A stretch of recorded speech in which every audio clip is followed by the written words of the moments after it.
भारत माता की, भारत माता की।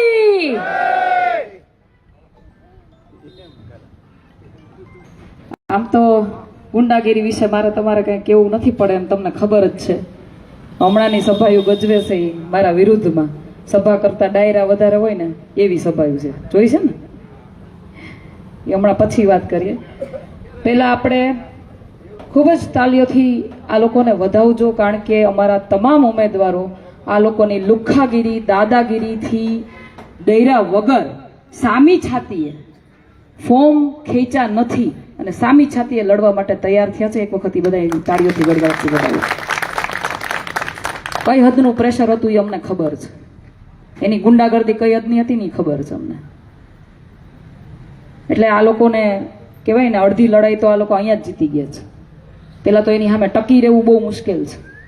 અમારી દાડિયાની એક સીટ તોય વહી ગઈ, અફસોસ છે મને એનો. પણ એ છોકરાઓ નાના નાના હતા, ક્યાંક થોડાક ડરી ગયા, ક્યાંક થોડાક અમારા સંપર્ક વિહોણા થઈ ગયા, એટલે અમે એને ન બચાવીએ કે એનો અફસોસ છે મને. દર વખતે હું વાત કરું છું, સોરી, એ પહેલાં હું તમને અહીંયા તમારા ઉમેદવારોને મુલાકાત કરી હતી. શ્રુતિબેન રમેશભાઈ મોણપરા, ઊભા થયો બેન. આ તમારા જિલ્લા પંચાયતના ઉમેદવાર છે. અને રિંકલબેન જસ્મીનભાઈ ખાતરા તમારા તાલુકા પંચાયત દેડી તાલુકા પંચાયતના ઉમેદવાર છે. આનો પરિચય હું તમને એટલા માટે કરાવું છું કે તમારા વિસ્તારના કોઈ કામ અટકે તો આ બે ચહેરાને તમે ઓળખતા હોવા જોઈએ. એટલા માટે હું તમારો પરિચય કરાવું છું. ભારતીય જનતા પાર્ટીમાં એવું નથી. એને તો બધાને પૂછવું પડે ઉપર, કામ કરું ન કરું પૂછવું પડે છે ને. સીએમ ને પૂછવું પડે છે દિલ્હી. એટલે આ પરિચય એટલા માટે છે કે તમારે કામ આની પાસેથી લેવાનું છે. તમે જેને મત આપો છો એની પાસેથી તમારે કામ લેવાનું છે. અને એ જો તમારા કામ ન કરે ને તો પછી મારા પાસે આવજો. આટલી બાંહેધરી આપીએ છીએ તમને. બીજી વાત મારે એ કરવી છે કે દર વખતે મારા ભાષણની અંદર હું મુદ્દાની વાત કરું છું. રોડ, રસ્તા, પાણી, ગટર, ભ્રષ્ટાચાર, આવી બધી વાત કરું છું ને. મારા ભાષણો આમ તો તમે આંબળા જશે, ગામે ગામ મારી સભાઓ થતી હોય એના. પરંતુ આજે મારે તમને વાત કરવી છે. મોવિયાની અંદર એક સભા થઈ ભારતીય જનતા પાર્ટીની. પોણી કલાક આવેલી સ્પીચ. પોણી કલાકમાં ખાલી ને ખાલી મારો વિરોધ વિરોધ વિરોધ, બીજું કઈ વાત જ નહીં. એટલે કહું, સભા કરતા ડાયરો વધારે હતો. પેલા તો ગોંડલની જનતાનો આભાર માનું છું કે ગોંડલની જનતાએ મને જે મીઠો આવકાર આપ્યો છે એના માટે હું આપની આભારી છું. ખૂબ ખૂબ આભાર તમારા લોકોનો. જ્યાં પણ ગઈ, જે પણ ગામે ગઈ, ત્યાંથી મને એટલો મીઠો આવકાર મળ્યો છે અને એની પીડા મને એ લોકોએ કીધી છે. અને આજે કહેવાય ને કે જ્યારે હું અહીંયા આવી હતી ત્યારે એકલી હતી, એકમાંથી બે થયા, બેમાંથી ત્રણ. એક ભાઈએ તો મને ટોણોય માર્યો હતો કે 9 જણાની રેલી હતી કે હું કરી લઈએ. 9માંથી 90 થયા, 900 થયા, હજી 9000 થાવું, 90000 થાવું ને ત્યાં સુધી લડવાનું છે.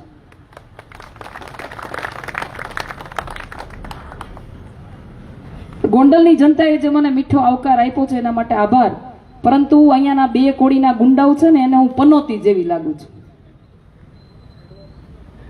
આપણે કહીએ ને કે પનોતી બેઠી. પનોતી બે એટલે શું થાય? હારાના હારા કામ હોય ને એ ન થાય. બધું કરવા નીકળ્યા હોય, છેલ્લે એન્ડ ટાઈમે પહોંચે ને ત્યાં કામ ફકી જાય, નુકસાન થાય. પૈસાકીય રીતે, નાણાકીય રીતે, બીજી ત્રીજી રીતે નુકસાન થાય. એટલે અહીંયાના બે કોડીના ગુંડાઓને હું પનોતી જેવી લાગુ. કેવી? પનોતી જેવી. કારણ કે ભ્રષ્ટાચાર બંધ કરાવી દીધા. જ્યાં જાઉં ત્યાં ભ્રષ્ટાચાર ઉજાગર કરવું એટલે ખીચામ નાખ્યા હોય ને કાઢીને પાછા દેવા પડે. જોયા હે ને? રોડ રસ્તાના કામ બનવાના ચાલુ થયા છે, જોયા છે ને બધાએ? જ્યાં જ્યાં જાઉં છું ત્યાં તમારા પ્રશ્નો હલ થતા જોયા છે ને બધાએ? એટલે એને પનોતી જેવી લાગુ. પાછા હું કે અમને ગુંડાગીરી કરવી પોહાય છે. જ્યારે અમારા કોઈ નાના ખેડૂતને એક ઈંચે જમીન કોક છીનવી લે અને એના માટે જો અમારે ગુંડાગીરી કરવી પડે તો અમે એમાં રાજી છીએ. તો ભાઈ મારે પ્રશ્ન તમને એ પૂછવો છે કે રીબડાવાળા જમીન પચાવી લેતા હતા અને અમિત ખૂટ, અમારા સ્વર્ગીય અમિત ખૂટ જ્યારે એના માટે લડાઈ લડવા માટે નીકળ્યા હતા તો ન્યા ગુંડાગીરી બતાવી હતી ને? ન્યા કેમ ન બતાવી? તમારા ને તમારા માણા જમીન પચાવે, અને મત લેવાનો તો વારો આવે ત્યારે પાછા હાથ ફેરવવા જાઓ ને તમારા માણાને કહો કે હાલો ભાઈ હવે નીકળી જાઓ, આપણું કામ થઈ ગયું, એટલે પાછા ખેંચી લે. આ નીતિથી હવે ગોંડલની જનતા વાકેફ થઈ ગઈ છે. થઈ ગઈ છે ને? એટલે આવા કાવા દાવા કરવાનું રેવા દ્યો, કરવાનું છે એ કરવા માંડે. આખી સભામાં મારો વિરોધ કર્યો, એના કરતા એકાદું વિકાસનું કામ બતાવ્યું હોત તો કેવો આનંદ થતા. પણ ન બતાવી શકે. કર્યો હોય તો બતાવે ને. વિકાસ કોનો થયો? તમારા તાલુકાના રોડ રસ્તા હારા બન્યા? 15 20 વર્ષથી મને તો ઘણા લોકોએ કીધું કે બેન અમારે અહીંયા તો વર્ષોથી આમને માયલું આવે. બન્યા? તમારી નદીઓ સાફ છે? પીવાનું પાણી સાફ છે બેનો? કેટલા ટાઈમે પાણી આવે છે? 4 દિવસે. ઘટે છે? મારા હાડા કેવું ખોટું બોલે કે બધાને ઘેરે ઘેરે પીવાનું પાણી દીધા હે કે જાહેરમાં આવીને ખોટું બોલે. મને અહીંયા કોઈ આપણે સરપંચ કે માજી સરપંચ છે કોઈ? આવો આવો આવો આવો, આ રહી આપણા માજી સરપંચ. આવો આવો સર. ચેલેન્જ આપવામાં આવી હતી કે એક ભ્રષ્ટાચાર અમારો ખુલ્લો પાડીને બતાવો. આજે એક લાઈવ ઉદાહરણ તમને બતાવવું છે. ભાઈ તમે સરપંચ હતા, ધારાસભ્યએ કેટલી ગ્રાન્ટ આપી તમને? 1 રૂપિયા નથી આપી. 1 રૂપિયાની ગ્રાન્ટ મને નથી આપી. અને ગાઈડના એમ કહેતા કે ભાઈ આ વિરોધમાં છે એટલે ન દેવાય. મારા ગામમાં આવી, મારા 5 કિલોમીટરમાં આવીને બાઉભાઈ ટોળિયાએ જાહેરમાં કીધું હતું, ભડવારને અહીંયા મિટિંગ કરીને કીધું હતું કે જગાને ગ્રાન્ટ 1 રૂપિયો દેવા નથી થતી, કેમ કે જયરાજભાઈના મેળમાં નથી એટલે 1 રૂપિયો ગ્રાન્ટ એને દેવા નથી. મને માત્ર ને માત્ર તાલુકા પંચાયતમાંથી 2 લાખ રૂપિયા ગ્રાન્ટ આપી. અને સંધુ સિંગાળાને આપણે અહીંથી જીતાવ્યા હતા જિલ્લા પંચાયતના ઉમેદવાર, એણે મને 3 લાખ રૂપિયાની ગ્રાન્ટ આપી. બાકી 14મું નાણાં પંચ આટલી મને ગ્રાન્ટ આપી, બાકી કોઈ આપી નથી. તો બાબુભાઈ એમ કે 14મું નાણાં પંચ એ અમારું છે. એ તો સીધું સરકારમાંથી આવે છે. મેં તો ન આપો કે ના અમે ન આપી. કે ગ્રાન્ટ તમને જે મળી તાલુકા પંચાયતને 2 લાખ રૂપિયા જે કઈ, એમાં તમે આમાં કઈ કટકી દીધી હતી એને? હા દીધા હતા ને. તો જ કહે છે ને, ક્યાં દે છે? ભાગ દેવાનો, ભાગ દો તો આ ગ્રાન્ટ આપે, નકર નથી આપતા. 10%, 20%, 25% તો આપે, નકર ન આપે. આજની તારીખમાં અમારા ગામમાં જે સરપંચો છે વહીવટ કરે છે, બધી વહીવટ કરે છે. આ લાઈવ ઉદાહરણ ભ્રષ્ટાચાર. હવે વિચારો, તમે વિચારો, એક ગાંઠિયાની દુકાન ચલાવવા વાળો માણસ ધારાસભ્ય બને, એના પછી એની પાસે કરોડો રૂપિયાની પ્રોપર્ટી થાય, અબજો રૂપિયાની પ્રોપર્ટી થાય, હજારો વીઘા જમીનો, કરોડો રૂપિયાની ગાડીઓ. કોઈ ગાંઠિયાવાળાને આવું થયું છે? 50 વર્ષ પેઢીઓથી ગાંઠિયા બનાવતા હોય એને થયું છે આવું? એટલે ભ્રષ્ટાચાર કરીને જ ભેગું કર્યું છે. આ બધું સામે આવ્યું છે. તમે અટાણ સુધી તમને એમ હતું કોઈ બોલવા વાળું નથી એટલે આપણે તો હાયલું જાય છે. એક ગાંઠિયાવાળો બિચારો એની આખા દિવસની જેટલી કમાણી છે ને એટલું તો તમારો આખા દિવસનો ઓલો બોડીગાર્ડનો પગાર છે. એ જો કે તમે નથી આપતા, એપીએમસી માંથી આપે છે એવું માણા મને કહેતા હતા એના. એટલે ભ્રષ્ટાચારની માજા મૂકી છે આ લોકોએ. તોય મારા હાડા હરદતપુરી બાપુના ધમ ખવડાવે. કોને ખવડાવે? એના કાર્યકર્તાઓને. ઈ તો નો જ ખાય પાછા. બાજુમાં ઓલાને બોલાવે, હાલ ભાઈ ખમ ખાઈ લે તો. ઈ નો ખાય. હું કામ? એટલે બાકી જ ન રાખ્યું હોય કઈ.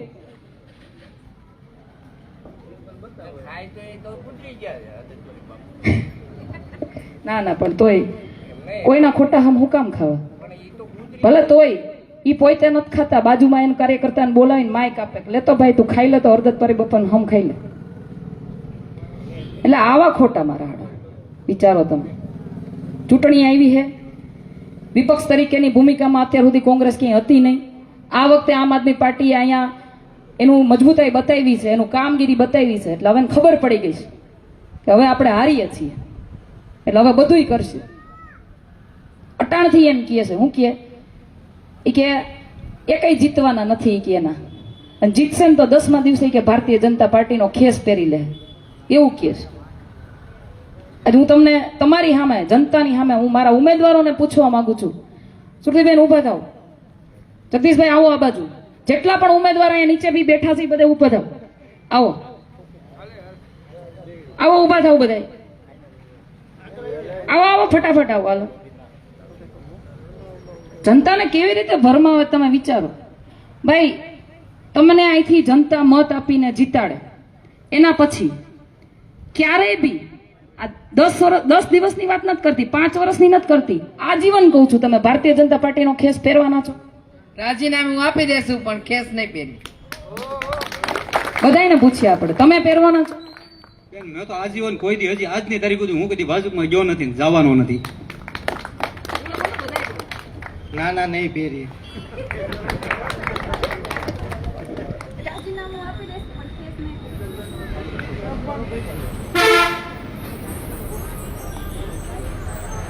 હલો, રાજીનામું આપી દેશું પણ ખેસ નહીં પહેરી. અમે તો પક્ષમાં લડતા આવી છે, લડતા આવશું અને આમાં જ રહેશું. એટલે આવી રીતે ભરમાવે. શું કહે આ લોકો? ચૂંટાઈ ગયા પછી અમારો ખેસ પહેર લે. એટલે જનતા શું વિચારે બિચારી? ઈ કે તો મત કેમ દેવા? પણ આ ભ્રમમાં આવતા નહીં. અહીંયા જાહેરમાં તમારી સામે બોલ્યા છે. હવે તો વિશ્વાસ કરજો. કરશો ને? હજી તો ઘણું બધું છે. પોણી કલાક બોલ્યા, મને તો યાદ નથી રહેતું કેટલું કેટલું બોલ્યા. એક વાક્ય એવું વાપર્યું એને, એ કે એ કઈ ગવર્નર છે, એ કઈ સત્તામાં છે. એટલે ભાઈ અમે ગવર્નર અને સત્તામાં નથી, અને અમારે એવું અમે ધારતાય નથી. હું તો આઝાદ ભારતની એક આઝાદ નારી છું, અને આઝાદ ભારતની આ આઝાદ નારી કે એક જાગૃત નાગરિક પણ છે. અને અમારા બધાના ટેક્સના પૈસા તમારા પગાર જાય છે. નોકરિયાત છો તમે અમારા. કામ કરશો તો રાખશું, નહીં કરો તો કાઢીએ મૂકશું. અમારે ગવર્નર થવાની જરૂર નથી. અમારી તાકાત છે તમને અહીંથી કાઢી મૂકવાની જો તમે કામ ન કરો તો. છે ને? બીજું એક એવું કહેતા હતા, એ કે 2 વર્ષ પહેલા ક્યાંય કોઈ દી તમારે અહીંયા ગોંડલમાં આવીને કોઈને અહીંયા 11 રૂપિયાનો ચાંદલો લખાયો છે કે મરણમાં ગયા? એલા ભાઈ, તમે 11 રૂપિયા, 1100 રૂપિયા, 11 લાખ રૂપિયા લખાવી શકો. તમારા ખીચાના તો છે નહીં. તમે તો જનતાને લૂંટી લૂંટીને ભેગા કર્યા છે. પણ અમે તો જનતાના પીડામાં એની હારે ઊભા રહ્યા છીએ. અને ખાલી ગોંડલની વાત નથી કરતી, આખા ગુજરાતમાં પૂછી લેવાની છૂટ. ઘણાય આંદોલન કર્યા છે, ઘણા એની પીડાને વાચા આપી છે, ઘણા એવા કામ થયા છે કે જેનાથી લાખો લોકોને ફાયદો થાય. અમે પૈસા દઈ દઈને લોકોને ખરીદતા નથી. બરાબર છે ને? એક ઓલા કચરાભાઈ તો પાછા એમ કહેતા હતા કે વીસી વાળી વાત આવી ને તો એ કે વીસી ને ઉપર કેસ ન થાય એટલે એ કે અમારા ભાઈ શ્રી એ કે એચએમ ને એટલે હર્ષભાઈ સંઘવીને ફોન કર્યો ને બધું રોકાવી દીધું. મને એવા દાંત આવ્યા ભાઈ. હર્ષભાઈ સંઘવી જાહેરમાં આવીને એમ કે છે કે ગ્રામ સેવકે કોઈ પણ ખેડૂતનો 1 રૂપિયો લેવાનો નથી ફોર્મ ભરવા ટાણે. અને અહીંથી તમે એક ફોન ગુમેડો એટલે હર્ષભાઈ સંઘવી, આ રાજ્યનો ગૃહમંત્રી, યાના ઈશારે નાચે. વિચાર તો કરો તમે. એટલા બધા તમારા ઈશારે નાચતા હોય તો વીસી ને મહિને પગાર કરી દો ને 20,000 રૂપિયા. આખા ગુજરાતના વીસી તમારા પગમાં પડશે. કરી દેવાય ને એવું? મારા હાડા ખોટાડા તો હવે હાલી જ નીકળાશે. એટલું બધું તમારું ત્યાં હાલતું હોય તો ઘણી સમસ્યાઓ છે ગોંડલની, નથી? છે ને? રોડ રસ્તાની તો એટલી હદની સમસ્યા છે કે વાત જવા દો. મગફળી કેન્દ્રની અંદર એકેયની માંડવી રિજેક્ટ નથી થઈ. અહીંથી કોઈની રિજેક્ટ થઈ હોય આવજો જ ને આગળ જરાક આવો, બીવાની જરૂર નથી. આવો આવો. તમે તો બહુ માર ખાધો તો. મારી માંડવી મેં મોકલી હતી ટેકામાં, ત્યાંથી પૂગી ને ત્યાં તો 7-8 જણા ગોતવા મળ્યા, કાંટા આખા બંધ કરી દીધા. એ કે આને માંડવી દેવા જોખવાની જ નથી. કે હું સેમ્પલ લઈને ત્યાં ગયો ને તો મને કે તમારી માંડવી રિજેક્ટ કે કાંઈ વાંધો લઈને વહી આવ્યો તો બધાને કાંટા બંધ કરી દીધા. ઝેડીને તેને કાંટા ચાલુ કર્યા. જો મારી માંડવી નબળી હોય તો 1200 રૂપિયા ભાવ નો આવે. યાર્ડમાં નાખી મરજી તો 1200 રૂપિયા ભાવ આવ્યો હતો. અને 5-5 કિલો બેન લે છે માંડવી. અત્યારે સીણામાં 5-5 કિલો લે છે. કેવડા કટકા તો એમ કે અમે ખેડૂની વારે કઈ રીતે તમે ખેડૂની પથારીઓ વેરવા ઉભા ત્યાં બધા. આ ભાઈ તો 2 વાર માર ખાધો. હવે શું કરવાનું? અહીંયા ક્યાં બીજાને ગોતવાની જરૂર છે? એક જણાને આટલી પીડા છે, એક જણાને. અને મારા આડા એમ કે ગોકુલ્યું ગોંડલ અમારું. એટલે ભાઈ અમારું ગોંડલ ગોકુલ્યું જ હતું. એને મિર્ઝાપુર બનાવવા વાળા તમે જ છો. તમારી સત્તા ટકાવવા હાટું થઈ અને તમે એટલો દાદાગીરી, એટલો ભ્રષ્ટાચાર કર્યો છે કે વાત જવા દો. બાકી ગાંઠિયાની દુકાનવાળા એટલા કરોડપતિ, અબજોપતિ થાય કોઈ દિવસ? આપણે કામ ધંધા કરીએ છીએ ને. દરેક જગ્યાએ હું કહું છું, તમને કહેવા માંગુ છું, શેમડા જોયું છે? ગયા છો ને શેમડા? ગઢ જોયો? ગઢના કાંગરા જોયા? બાજુમાંથી રોડ જોયો? કેવો ટકાટક છે ને? નદી જાય છે એક બાજુમાંથી, એટલું ચોખ્ખું પાણી છે ને, તમે વાત જવા દો. ડેમ બનાવ્યો છે, પાણી ભર્યું છે એકદમ ચોખ્ખું, ક્યાંય લીલ નહીં, ક્યાંય સેવાળ નહીં, ક્યાંય ગાંડી વેલ નહીં. અને અહીંયા આપણી નદીઓમાં ગાંડી વેલ હોય ને, એમ પાણી ગોતવું પડે, દેખાય છે કે નથી દેખાતું. હું તો રસ્તામાં ઘણી વખત આવતી જતી હોય, બધી નદીઓમાં મારું ધ્યાન હોય, બધી જગ્યાએ મારું ધ્યાન હોય. આપણા રોડ હોય તો બે બાજુ આમ કચરાના ઢગલા પડ્યા હોય ને, છે ને? કેટલા કચરાના ઢગલા પડ્યા હોય, અને ત્યાં એટલું મેન્ટેન કરીને રાખ્યું છે. ચોખ્ખા રોડ, એકદમ મસ્ત રોડ, આમ સુવાળા એકદમ, પાણી એટલું ચોખ્ખું, નદીની ઉપર બાંધકામ કરેલું છે. જાહેર પ્રોપર્ટી, મારીને તમારી બધાયની જાહેર પ્રોપર્ટી છે, એની ઉપર બાંધકામ કરેલું છે. પણ ત્યાં ડિમોલેશન ન આવે? આપણે એક થાંભલો ખોડ્યો હોય તો આવે ને? ગામે ગામ કર્યું છે ને ડિમોલેશન? અધિકારીઓને મારે કેવું છે, એકવાર તેવડ હોય તો શેમડા જઈને બતાવો. રોડ ઉપર ગઢનો કાંગરો કેટલો બહાર છે એ ખબર પડે. ન્યા હું તો એમ કહું, ગોંડલમાં બંગલો છે ને, બંગલો એનો ન્યા જઈને બતાવો. બધાની ફૂટપારીઓ અંદર છે ને, એની એમ બહાર છે એવડી ઊંચી. એના બોડીગાર્ડોને બેહાડવા ગનમેન આરે, ગન સાથે રોપ જમાવવા છે ને, જોયું છે ને બધાએ? ન્યા કા ડિમોલેશન ન આવે? મારા આડા હાવ દાદાગીરી હલાવે અને પાછા કે અમને ગુંડા થવું પોહાય. હા પોહાય ને. હવે તો તમારી ગુંડાગીરી કાઢશું અમે, ફફરવી કાઢવી છે ને. આવી તો ઘણી બધી વાતો છે, ઘણી બધી. છેલ્લે કાંઈ નહીં આવે ને એટલે એમ કે જાતિવાદ કરે છે, જાતિવાદ. હવે જવાબ આપજો મને બધાય. હું રોડ રસ્તાના પ્રશ્નો ઉઠાવું છું, એક જાતિ માટે ઉઠાવું છું. પાણીના પ્રશ્નો એક જાતિ માટે ઉઠાવું છું. મગફળી કેન્દ્રો ઉપર રેડ પાડીને આ લોકોના ભ્રષ્ટાચાર ખુલ્લા પાડ્યા, એક જાતિ માટે પાડ્યા હતા. વીસી નો ભ્રષ્ટાચાર ખુલ્લો પાડ્યો, એક જાતિ માટે પાડ્યો હતો. હું તો દરેક જાતિ માટે કામ કરું છું ને, પણ એના ભ્રષ્ટાચાર ખુલ્લા પડે છે એટલે તમારા મગજની અંદર એ લોકો એક ભ્રમ ફેલાવે છે, જાતિવાદ જાતિવાદ જાતિવાદ. કારણ કે આ લોકોની નીતિ છે, ભાગલા પાડો, રાજ કરો. અત્યાર સુધીની એકેય સભામાં એને મુદ્દાની વાત કરી મુદ્દાની વાત? ચૂંટણી આવે એટલે એમ કે રોડ બનાવી દેવું, પણ કેદી બનશે તો કે જ નહીં કોઈ. બનાવે તો ચૂંટણી પૂરી થાય ત્યાં સુધીમાં રોડ વયો ગયો હોય. એના બધાય કામ એવા હોય ને. શું રોડ બધી જગ્યાએ આવા જ છે. એટલે વાયદા કરવા આવ્યા છે આ વખતે. પેલા ધમકીઓ મારતા હતા, શું કહેતા હતા? મત નહીં આપો તો કામ નહીં થાય, કહેતા હતા ને. મત નહીં આપો તો કામ નહીં થાય. હવે એમ કે છે કે અમારી ભૂલ થઈ ગઈ હોય તો માફ કરી દેજો, પણ મત અમને આપજો. આટલો ફરક છે ખાલી.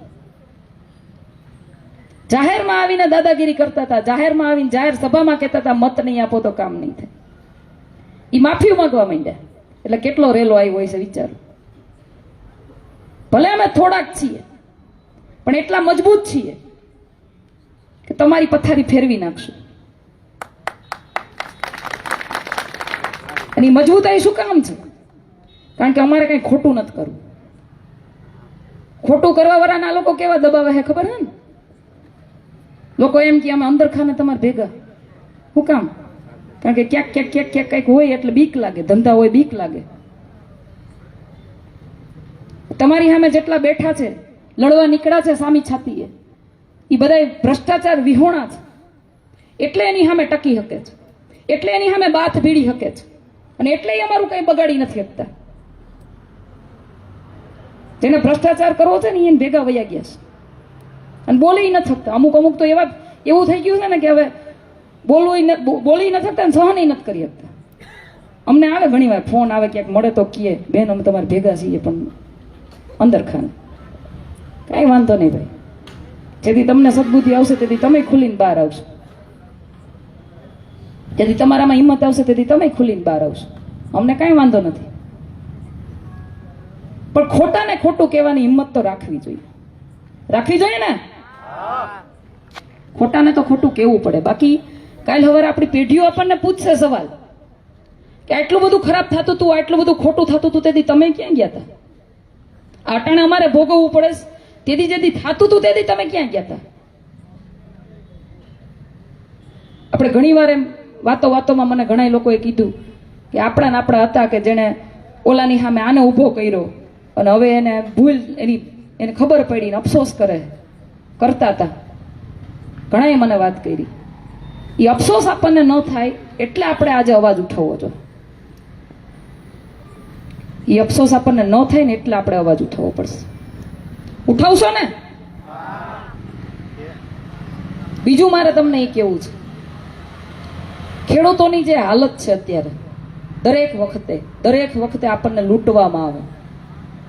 જ્યાં જાઓ ત્યાં તમને લૂંટવામાં આવે. તમારા આધાર કાર્ડ સાથે તમારા બધા જ ડોક્યુમેન્ટ લિંક છે ને? બધું જ લિંક છે. દર વર્ષે ઓલા 6,000 રૂપિયા ખાતામાં આવે છે ને, જેનાથી આપણે બહુ બધી જમીનો લઈને આપણે મોટા ખેડૂત થઈ ગયા છીએ ને. લે કા 6,000 તો દે તમને. કહેતા હતા કે ખેડૂતોની આવક બમણી કરી નાખશું, નથી થઈ? આવક બમણી થઈ ને. 15 લાખ રૂપિયા કેટલાના ખાતામાં આવ્યા? આંગળી ઊંચી કરો જી. સરકારી નોકરીઓ આપશું, આ કરી દેવું, ઓલું કરી દેવું, ફલાણું ઢીકણું, કેટલા બધા વાયદા કર્યા આપણી પાસે, કેટલા બધા. એક પણ વાયદો એને પૂરો કર્યો હોય તો મને કયો. કર્યો? બહાર એકાદો ગોળો ફેંકાણો તો આપણે અહીંયા ગેસના બાટલા બંધ થઈ ગયા. બોલો, હાવ હાલી જ નીકળ્યા. આ ચૂંટણી પતે પછી તરત વધારશે ડીઝલના ને પેટ્રોલના. અટાણે આમ દબાવીને રાખ્યું છે કે મતદારો મત નહીં દે નકર. બિયારણ ખાતર બધું વધી ગયું. એટલે એમાં તમારે કઈ કહેવાય નહીં, એને સહાય આપી છે. વીઘે 3200 રૂપિયા સહાય દીધી છે. એમ તમે પછી હાવ એમ નકારી કાઢો એમ થોડી હાલે. બિયારણ ખાતર તો આવી જાય, નહીં આવી જાય? નથી આવવાનું? 200 મણ માંડવી લેતા હતા, એના બદલે 1.5 મણ કરી નાખી. આગલા ખીચામાં કાઢીને પાછલા ખીચામાં નાખી દીધા. ના, શું કહેવાય, પાછલા ખીચામાં કાઢીને આગલામાં નાખી. પાછલા ખીચામાં કાઢે ખબર ન પડે, આગલામાં નાખે ખબર પડે. એટલે 200 મણ માંડવી લેતા હતા, એના બદલે 1.5 મણ કરી નાખી. આપણા પૈસા આપણને સહાયમાં આપ્યા. અને એ આપ્યા શું કામ? આમ આદમી પાર્ટી તરીકે, વિપક્ષ તરીકે આમ આદમી પાર્ટી મજબૂત હતી એટલે આપ્યા. બાકી તો એ ચાઉ કરી જવાના હતા ને? કાંઈ નહોતું વધવા દેવાના આપણી વાત. ખેતીનું પતન કરવા જઈ રહ્યા છે. શું કામ? આ લોકો ખેતીનું પતન એટલા માટે કરવા જઈ રહ્યા છે, ખેડૂત પાયમાલ થઈ જાય તો ખેતીઓ એના ઉદ્યોગપતિ મિત્રોને દઈ દે અને બધું જ કહેવાય ને ઔદ્યોગિકરણ કરી નાખે. પછી આપણે લોટાઈ વેચાતો લેવા જવો પડે. જેવી રીતે શિક્ષણમાં કર્યું, જેવી રીતે આરોગ્યમાં કર્યું. આટલો બધો ટેક્સ ભરવા છતાંય જો તમે એની પાસે સારું શિક્ષણ માંગવા જાઓ ને તો તમને એમ કે ત્યાં હારી પ્રાઇવેટ સ્કૂલમાં વયા જાઓ. સરકારી સ્કૂલમાં ન ફાવતું હોય તો હારી સ્કૂલમાં વયા જાઓ, પ્રાઇવેટ સ્કૂલમાં વયા જાઓ. શું કામ? કારણ કે પ્રાઇવેટ સ્કૂલો લાગતા વળગતાઓની હોય, મોટા નેતાઓની, ઉદ્યોગપતિઓની હોય ને. એ તમને મોઢે ન કહે, પણ તમારા ગામની સરકારી સ્કૂલની હાલત એવી કરી નાખે કે તમારે ફરજિયાત જવું પડે. શિક્ષણ સારું ન આપે, શિક્ષકોની ભરતી ન કરે. શિક્ષકો હોય તો એક શિક્ષક 2-3 ધોરણને ભણાવતા હોય, અને શિક્ષકોને એટલું બધું બીજું કામ આપે કે એ છોકરાઓને ભણાવી ન શકે. ચૂંટણીનું કામ આપશે, હમણાં SIRનું કામ આપ્યું હતું. એવા તો કેટલાય કામ શિક્ષકો પાસે એક પગારમાં બીજા કેટલા કામ કરાવી લે. બિચારા શિક્ષકોની હાલત કફોડી છે. આરોગ્યની વાત કરું તમને, આવડા મોટા ગોંડલની અંદર 2.5 લાખની વસ્તીની અંદર એક સિવિલ હોસ્પિટલ. હું બિલિયાળા મગફળી કેન્દ્ર ઉપર જે માથાકૂટ થઈ હતી એના પછી હું ત્યાંના ખેડૂતોને લઈ અને જ્યારે સિવિલ હોસ્પિટલે ગઈ તો અમને બેડ આપવામાં આવ્યો. એ બેડની ફરતી કોર અમે ઊભા હતા. થોડીક વાર થયું ને તો ઉપરથી પાણી ટપકવા માંડ્યું. મેં ઉપર કરીને જોયું, ઉપર તિરાડો પડેલી હતી, ઉપર ટાંકો છલકાણો તો પાણી આવતું હતું ને પાણી બેડ ઉપર ટપકતું હતું. આવી આપણી સિવિલ હોસ્પિટલ. રોડ રસ્તાની હાલત એટલી ખરાબ કે અહીંથી કોકને કંઈક થયું હોય એટલે આપણે ભાગીએ કે હાલો આપણે ફટાફટી કે આપણે ગોંડલ લઈ જઈએ, આને સિવિલે લઈ જઈએ, એમ્બ્યુલન્સ બોલાવીએ ને એમ્બ્યુલન્સ માંડ માંડ આવે, ઓલો અધુમુવો થઈ ગયો હોય ત્યાં, પછી અહીંથી એમ્બ્યુલન્સમાં લઈ જાય. રોડની હાલત એટલી ખરાબ, માંડ માંડ ત્યાં પુગાડો જ ખબર પડે કે ડોક્ટરોય નથી, મશીનોય નથી. ત્યાંથી તમને એમ કહી દઈએ રાજકોટ વૈયા જાવી કે રાજકોટ માટે તમે પાછી એમ્બ્યુલન્સ ત્યાંથી કરો એટલે રાજકોટનો રોડ જોયો છે ને કેવો છે, 3 કિલોમીટરનો રોડ 1.5 કલાકે કપાય. તા તો ઓલો પૂરો થઈ ગયો હોય પછી ડોક્ટર કહી દે સોરી અમે ન બચાવી શકીએ. હું ઘણા યુવાનોને કહું, આ બધી વાત કરું ને તો ઘણા મને એમ કે બેન અમારે રાજકારણ અરે કાંઈ લેવા દેવા નથી. ઘણા મને એમ કે નિરસ થઈ ગયા બિચારા બધા. તો મારે તમને સમજાવવું છે, રાજકારણ અરે લેવા દેવા હોવા જોઈએ. શું કામ? કારણ કે આપણી ઘરની રોટલીથી માંડી અને તમામ ચીજ વસ્તુ, આપણું શિક્ષણ, આપણું આરોગ્ય બધું જ રાજકારણ નક્કી કરે છે ને. નેતાઓ નક્કી કરે છે, આપણા દેશનું બંધારણ નક્કી કરે છે, વિધાનસભામાં સાંસદ સભામાં એના ખરડા પાસ થાય. દેશની એક એક જનતાને, એક એક માથાને રાજકારણ આરે લેવા દેવા હોવા જોઈએ. જો તમે ઇન્ટરેસ્ટ નહીં બતાવો, તમે અવાજ નહીં ઉપાડો તો આ લોકો એની મનમાની જ કર્યા કરશે. રાજકારણમાં રસ લ્યો, કારણ કે એ જ તમારું ભવિષ્ય નક્કી કરે છે. શું કામ ન લેવો જોઈએ? આપણી મૂળભૂત અધિકાર, આપણા હકની જે વસ્તુ છે એના માટે આપણે રસ શું કામ ન લઈએ? સારા યુવાનોને અને મહિલાઓને હું કહું છું કે તમે રાજકારણમાં આવો, કારણ કે કાંઈ કામ ધંધો બચવા તો દીધો નથી. આણે દીધો છે એ કઈના કામ ધંધા હારા હાલતા હોય તો મને કયો. અને આપણી હાલત તો જો કેવી કફોડી. ખેડૂતોએ બિચારા હવે ખેતીમાં કાંઈ વળતું નહોતું એટલે છોકરાઓને ભણવા બહાર મોકલ્યા, ખર્ચો કર્યો, ભણાવ્યા, ગણાવ્યા, કોલેજ કરાવડાવી, ડિગ્રીઓ લીધી. માંડ બિચારા બધું ભણી ગણીને બહાર આવ્યા હતા. નોકરી ધંધામાં કાંઈ ઠેકાણા નહીં, નોકરીઓ મળે નહીં, ધંધા પાયમાલ થઈ ગયેલા, મોંઘવારીએ માજા મૂકેલી. હવે થયું એવું કે એમાં ભણવા ગયા હતા એટલે અહીં ખેતી શીખા નથી કામ ધંધો કરી શકતા, નથી ખેતી કરી શકતા. ક્યાં જવું? હાવ નવરા ધૂપ, નવરા બેઠા બેઠા રીલ્સ જોવામાં. કોરોના પછી તો આપણને એવી આદત લઈ ગઈ છે, આખો દી મોબાઈલ હાથમાં, રીલ્સ ફેરવા જ કરે.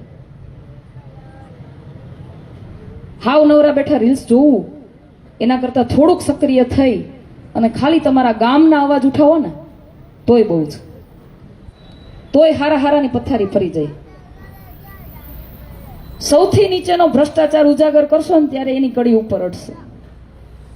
ગ્રામ પંચાયતથી માંડી તાલુકા પંચાયત, જિલ્લા પંચાયત, વિધાનસભા, સાંસદ સભા, CM, PM, ન્યા સુધીનો ભ્રષ્ટાચાર જો તમારે ખુલ્લો કરવો હોય ને તો તમે PM નો કાટલો નહીં પકડી શકો. પકડી શકશો? PM ના ભ્રષ્ટાચાર ખુલ્લા પાડી શકશો તમે? એ માહિતી તમને મળે જ નહીં ક્યાંયથી, એટલી ગુપ્ત માહિતી હોય. અને એ ખુલ્લા પાડતા હેઠે આવો તો 2 જિંદગી વહી ગઈ હોય આપણી. તો શરૂઆત ક્યાંથી કરવી? ભ્રષ્ટાચારને ઉજાગર કરવાની શરૂઆત તમારે ગામમાંથી કરવી પડે. શૌચાલયના કૌભાંડની ખબર છે ને તમને બધાને? આમાં મને હાથ ઊંચો કરીને કહેજો, સરકાર દ્વારા બનાવવામાં આવેલા શૌચાલય કેટલાને ઘેરે છે? એકેય નહીં. તમારા ગામની અંદર તમારા નામના શૌચાલય સરકારના ચોપડે લખાયેલા છે ઘણા બધા. એ શૌચાલય આપણે આપણા પૈસે બનાવ્યું હોય અને એમાં 12,000 રૂપિયા આપણા નામે ખાઈ ગયા હોય. કેટલા? એક શૌચાલયના 12,000 રૂપિયા. આ ચૂંટણી જવા દો પછી હું બધું ઉજાગર કરવાની, એક કૌભાંડ કાઢવાની છું. આવા તો કેટલાય છે. 100 વારના પ્લોટની વાત છે તો એમાં એવું છે, લાગતા વળગતા દે, બાકી બિચારા હળિયાપાટી થતા હોય, આમથી આમ ને આમથી આમ, વાં જાઓ. એ હું કામ ખબર તમને? આપણને બંધારણ ખબર નથી. કેટલાય વાંચ્યું છે આમાંથી બંધારણ? આંગળી ઊંચી કરો. એકેય નહીં. તમે જે દેશની અંદર જીવો છો એ દેશનું બંધારણ, એ દેશનો કાયદો કાનૂન તમને ખબર ન હોય તો આ બધા તમને દબાવે જ ને. બીજું શું કરે? કામ ને નથી દબાવતા. શિક્ષણની જરૂર છે. આપણે આપણું બંધારણ આપણને ખબર જ હોવી જોઈએ. તમે આમાં બોલતા થશો, આમાં સવાલ કરતા થશો ને તો એની ગેંગે ફેફે થઈ જાય ને. એ કઈ જવાબ નથી આપી શકતા. જવાબ ન આપી શકે એટલે શું કરે? કામ કરવાનું ચાલુ કરે. જોયા છે ને? જ્યાં જ્યાં મેં રોડના વિડીયો બનાવ્યા ને ત્યાં ફટાફટ કામ થઈ ગયા ને ભાઈ. જ્યાં જ્યાં મેં પાણીના પ્રશ્નો ઉઠાવ્યા છે ને ત્યાં પાણી ચોખ્ખા થઈ ગયા છે. 5 મહિના થયા છે મને ખાલી ગોંડલમાં આવી એને. 5 મહિના. 5 મહિનામાં જો હું તમારા માટે આટલું બધું અવાજ ઉઠાવી શકતી હોય, આટલા બધા કામો કરાવડાવી શકતી હોય, તો તમારા બધાની તાકાત મારી હારે જોડાય અને તમે બધાય મારી હારે અવાજ ઉઠાવવાનું ચાલુ કરો તો આ લોકોનું શું થાય? ગાંગા થઈ જાય ને? ગાંગા ક્યાં જાય પછી? અને હવે તો આ બધાનો ભ્રષ્ટાચાર એટલી હદે ખુલ્લો પડી ગયો છે ને કે કદાચ ઢાંકવામાં તો ઢકાય એમ નથી. હવે તો ઘરના ખીચામાંથી કાઢીને દેવા પડશે. જો કે એના ઘરના તો નથી, આપણી પાસેથી જ ઉહેડ્યા છે, પણ હવે તો ખીચામાંથી કરીને કામ કરવા પડશે જો ગ્રાન્ટ પાસ નહીં થાય તો. હમણાં સભામાં એક વાત કરતા હતા કે 80 ગામ વચ્ચે કે 180 કરોડની અમે ગ્રાન્ટ ફાળવી. સાચું કેજો, 80 ગામ વચ્ચે 180 કરોડ એટલે 2.25 કરોડની ગ્રાન્ટ થઈ.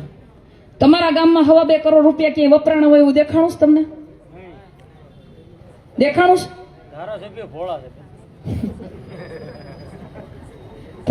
બહુ ભોળા છે આપણે, એટલે એના પ્રતિનિધિઓ છે ને બિચારાને ભોળવીને કટકીઓ કરી લે. ધારાસભ્યને ખબર નથી મને એવું લાગે. ખરેખર ધારાસભ્ય બહાર નીકળવું જોઈએ. મને તો ઘણી વાર એમ થાય મારા 3 જણા મેદાનમાં ઉતરી ગયા છે. અહીંયા અમે પ્રચાર કરવા વાળા અને ભાષણ કરવા વાળા હું એકલી. આ બધા થોડું શીખે છે, હજી ઊભા થાય છે વિરલાઓ અમારા. શીખી જાય, શીખવાડી દેવું. હો નેતા એવા પેદા કરવા છે કે જે મારી જેમ અવાજ ઉઠાવી શકે. મને એકને મારવા જાય ને મારી નાખવાની ટ્રાય કરે ને તો મરી પણ જાઉં ને તો અહીંયા તમારી ભેગા ઊભા હોવા જોઈએ. એવો માહોલ બનાવો જ ગોંડલનો. એટલે મને ઘણી વાર એમ થાય કે મારી સામે મેદાને ઉતરી તો ગયા છે, પણ આ બધે જાતાય છે ગામડામાં. તે રોડથી કઈ અધેર હાલતા છે 2 વેત. રોડ ઉપર તો હાલતા છે કે નહીં હાલતા હોય કે 2 વેત અધેર જ હાલતા છે. પછી મને એવો વિચાર આવે કે મારી આડી કરોડો રૂપિયાની ગાડીઓ હોય એટલે કદાચ રોડ ઉપર હાલતા હોય ને તો ઝટકાઈ ન લાગે એને. થાય ને એવું? એક દી હાલીને લઈ જાવ. હાલતા ક્યાંક 1 ફૂટનો ખાડો આવે ને આમ પગ જરાક આમ મૈડાઈ જાય તો દવાખાનું થાય તેને ખબર પડે દવાખાનું કેવું છે ને રોડે કેવા. બહુ ચેલેન્જ આપવાની તેવડ છે ને એનામાં. બહુ ચેલેન્જ આપે છે મને કે મારો ભ્રષ્ટાચાર ઉજાગર કરીને બતાવજો. આ મિટિંગમાં 2 ભ્રષ્ટાચાર તો ઉજાગર થઈ ગયા. લ્યો કે આગું જવું પડે અને એ એક જ માણસ એ પાછા તો ભોગવા. આમાં બીજા તો બોલતા નહીં હોય કેટલા. મારે એક ચેલેન્જ આપવી છે કે મને ખાલી 2 દિવસ આપે ધારાસભ્ય આપણા. મને ખાલી 2 દિવસ આપે. આ 2 દિવસની અંદર હું ગોંડલમાં એને એવી જગ્યાઓ બતાવું કે જ્યાં એને કામ કરવાના અધૂરા રહી ગયા અથવા તો થયા જ નથી. ખાલી 2 દિવસ. અને હું ચેલેન્જ આપું છું એને અહીંથી તમારી સામે કે એક વખત મારી હારે આવો અને જોવો ગોંડલની પરિસ્થિતિ મારી નજરથી, આ જનતાની નજરથી. તમારી નજરથી તો તમને વિકાસ જ લાગે. બધી જગ્યાએ વિકાસ. હું એક દી હમણાં જેતપુર સભા કરતી હતી 2 દિવસ પહેલા. ન્યાય એક રિક્ષા મારી સભા હતી ત્યાં ફરતી ગોર આટા મારતી હતી. ભાજપની રિક્ષા આટા મારતી અને ગીત વગાડતી હતી વિકાસના. એક જ શબ્દ સંભળાય, વિકાસ. મને માઇકમાં બોલતા એમ થયું કે આને કાઠલો પકડીને હેઠો ઉતારું. મને બતાય તારો વિકાસ. વિકાસની આંધી આવી ગઈ કે બધું ઉડાડી દીધું, કઈ દેખાતું જ નથી. એવો વિકાસ થઈ ગયો છે હવે તો. આટલું બધે ખોટું બોલવામાં શરમ નહીં આવતી હોય? હવે તો જનતા જાગી ગઈ, જનતા જાણી ગઈ બધું. શરમ નહીં આવતી હોય? પણ મને ક્યારેક એવું પણ થાય છે કે આપણે ગુલામ થઈ ગયા છે ને, અટાણ સુધી આપણે કોઈ બોલ્યા નથી એટલે ગુલામ જ કહેવાય. આપણે ગુલામ થઈ ગયા હતા એટલા માટે આ લોકો આપણી માથે ચડી બેઠા છે. એને શું છે, ચૂંટણી આવશે, થોડુંક કંઈક આપશે તો પાછા આપણને મત દે. ચૂંટણી આવશે, એકાદા બે મુદ્દા આમ ભડકાવશું તો આપણને મત આપી દે. એના માટે મેં તમને કીધું ને કે ક્યાંક ખાતમુહૂર્ત થઈ ગયા, ક્યાંક રોડના કામ ચાલુ થઈ ગયા, ક્યાંક થોડું ઘણું ક્યાંક મંદિરોમાં ફંડ ફાળો ચાલુ થઈ ગયો, બરાબર. કા પછી તમને એમ કે જાતિવાદ જાતિવાદ જાતિવાદ આવું કરી અને તમને ભરમાવે, મતનું વિભાજન કરે અને એને પાવર ચડી ગયો છે. ગમે એ કરશું એ કે જનતા આપણને જ મત દેવાની છે. કાં ભાઈ, તમે કઈ એવું ઘોરીને પાઈ દીધું છે જનતાને કે મૂર્ખ સમજો તમે જનતાને? એ તો અત્યાર સુધી વિપક્ષ તરીકેની ભૂમિકામાં કોઈ મજબૂત નહોતું, કોઈ વિકલ્પ નહોતો. એટલા માટે બિચારી જનતા જાય ક્યાં? એટલા માટે હવે વિપક્ષ તરીકે આમ આદમી પાર્ટી મજબૂત છે, અવાજ ઉઠાવે. તમે આમ આદમી પાર્ટીના તમામ નેતાઓને જોયા હશે, જનતાના હક અધિકાર માટે અધિકારીઓ સાથે, નેતાઓ સાથે લડતા જોયા છે ને. હવે મજબૂત વિપક્ષ છે એટલા માટે આ વખતે તમારી કારી થાવવાની નથી. એક સમય હતો, દરેક જગ્યાએ કહું છું, અહીંયા મને કહેવાની ઈચ્છા થઈ ગઈ. એક સમય હતો, આમ તો ભારતીય જનતા પાર્ટીનો પાયો અહીંયા ગુજરાતની અંદર નાખવાવાળા કેશુભાઈ પટેલ, પણ એના જેવા કોઈ માણા હવે ભારતીય જનતા પાર્ટીમાં રહ્યા નથી. આપણે જે ભાજપ હારે હતા ને, કેશુ બાપાની ભાજપ હારે હતા. આવા ભ્રષ્ટાચારીઓની ભાજપ હારે આપણે નથી. છીએ? નથી. પછી એક લહેર આવી, ભરમાવીને એક ચા વાળો ગરીબ માણાના દીકરો, ગરીબોનો સરકાર, ખેડૂતોની સરકાર, આવું ભરમાવી અને આપણી એક મોદી લહેર આવી. અને આ મોદી લહેરની અંદર આપણે જેવું કહેતા, એક કહેવત હતી કે કાળા કૂતરાને ટિકિટ આપે ને તો એ જીતી જાય. ભાજપમાંથી કાળા કૂતરાને ટિકિટ મળે ને તો એ જીતી જાય. હતી ને એવી કહેવત. હવે આ કાળા કૂતરા હડકાયા છે અને હડકવાની રસી હવે તમારી પાસે છે. હવે મને જવાબ આપજો, આ હડકવા ની દવા તમારે કરવાની છે કે નથી કરવાની? હડકાયા કૂતરાને એની ઓકાત બતાવવાની છે કે નથી બતાવવાની? આપણે એના જેવું ન થવાય. એની દવા થતી હોય તો કરાય.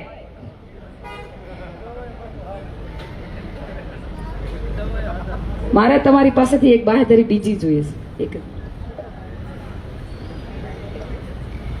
બાહેધરી એક બીજી તમારી પાસેથી જોઈએ છે. ગોંડલના હરેક ગામમાંથી મને એક કેવું કહેવામાં આવ્યું હતું કે બેન, અમારા ગામની અંદર બોગસ મત નખાય છે. 4 વાગ્યા પછી આ લોકો બૂથ ઉપર બેસી જાય છે. ઘણી જગ્યાએ તો અમને લોકો એવું પણ કીધું કે અમે ત્યાં જઈએ, અમારી પાસેથી ચૂંટણી કાર્ડ ને બધું લખી લઈએ, બધું કરી લઈએ, પછી એમ કહી દે તમારો મત નખાઈ ગયો, હાલતા થઈ જાઓ. એટલી હદનું બોગસ થાય છે. અને આ લોકો જાહેરમાં એવું કહે છે ને કે એકય જીતવાના નથી. કાંઈ લાવ, તમે પહેલેથી તૈયારીઓ કરી લીધી છે બોગસ નાખવાની. જનતાનો મિજાજ તો કંઈક બીજું કહે છે. તો આવી ફાકા ફોજદારી શેની કરો છો? એટલે મારે તમારી પાસેથી એક બાહેધરી એવી જોઈએ છે કે તમારા ગામના જેટલા પણ બૂથ છે એ બૂથ ઉપર મને 5 થી 10 છોકરાઓ એવા જોઈએ કે કોઈ પણ ગામમાં બોગસ કરવા આવે એ તમારો કાકા બાપાનો દીકરો જ કેમ ના હોય. કોઈ પણ ગામમાં બોગસ કરવા આવે એટલે તમારા મતનો અધિકાર તમે ચૂકતા નહીં. તમે ચોખ્ખું કહી દેજો એને કે આ ગામની અંદર બોગસ નહીં થવા દઈએ, આ અમારો અધિકાર છે. તમારા મતની તાકાત શું છે ને તમને સમજાવું છું. તમે ધારો એની સરકાર બનાવી શકો, ધારો એની પાડી શકો. તો તમે તમારા ગામની એટલી જવાબદારીની બાહેધરી જો મને આપતા હોય તો બૂથ ઉપરથી પેટીયું પેક થઈ અને જ્યાં રાખવાની છે ત્યાં સુધી જાય, કંટ્રોલ રૂમ સુધી, ત્યાં સુધીની જવાબદારી અમારા ઉમેદવારોની. પાછળ ગાડીઓ દોડાવી અને રસ્તામાં એક વાર નહીં લાગવા દે. નકર આ લોકો શું કરે, 1 કલાકના રસ્તામાં 4 કલાક કરે. ત્યાં સેટિંગ થાય. એ જવાબદારી અમે અમારા ઉમેદવારોને દઈએ. એનું પીઠબળ તમે બનો. તમારા ગામના બૂથ તમે કહી દો ચોખ્ખું કે અમારા ગામમાં બોગસ નહીં. જ્યાં 2 રાત અને 1 દિવસ પેટી પડી રહેવાની છે, તમારે ઈવીએમ મશીન જે ત્યાં પડ્યું રહેવાનું છે, ત્યાંની જવાબદારી મારી. હું ઈ બાયણાની સામેથી હટવાની નથી. મારા છોકરાઓ ત્યાં ફરતીકોર બિલ્ડિંગની ફરતીકોર પહેરો દેવાના છે. થોડોક સંઘર્ષ અમે કરીએ, થોડોક સંઘર્ષ તમારો, થોડો જ સાથ સહકાર તમારો, એટલે હહરવાનો નીકળી જાય ને તો કેજો. આટલું કરશો ને મારા માટે? હવે હું તમારે એક બાંયધરી બીજી લેવા માંગુ. 2 હાથ ઊંચા કરીને મને કહેજો, આ પરિવર્તનની લડાઈમાં તમે જોડાવા માંગો છો કે નહીં? આ પરિવર્તનની લડાઈના સહભાગી થવા માંગો છો કે નહીં? તમારો મત તમે આમ આદમી પાર્ટીને આપશો ને? 2 હાથ ઊંચા કરીને ફરી પાછું આપણે જય ઘોષ બોલાવીએ ને હારા હારાની ફરી પાછી નીંદર ઉડાડીએ. ભારત માતા કી, ભારત માતા કી, વંદે વંદે, જય જવાન, જય જવાન,